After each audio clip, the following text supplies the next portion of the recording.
আর প্রত্যেকটা ছেলেকে বলবো প্রতিদিন বিকালে খেলা করো, প্রতিদিন বিকালে খেলা করো।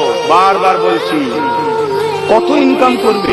হ্যাঁ, যদি বিকালের সময় না থাকে ফজরের নামাজের পরে 2 ঘন্টা খেলাধুলা করো, খেলাধুলা করো, তবে হাঁটুর উপরে কাপড় না ওঠে।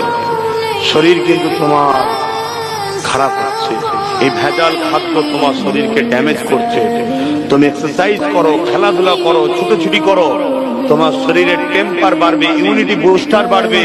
ভাইরাস চতুর্দিকে ঘুরছে, ভাইরাস ঢুকতে পারবে না, এবং পৃথিবীর চতুর্দিকে প্রায় যুদ্ধ লেগে যাচ্ছে।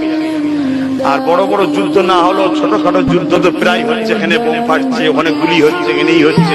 এর একটা ভাইরাস ছড়াচ্ছে, এসব পয়জন জিনিস, তো বারুদে পয়জন থাকে।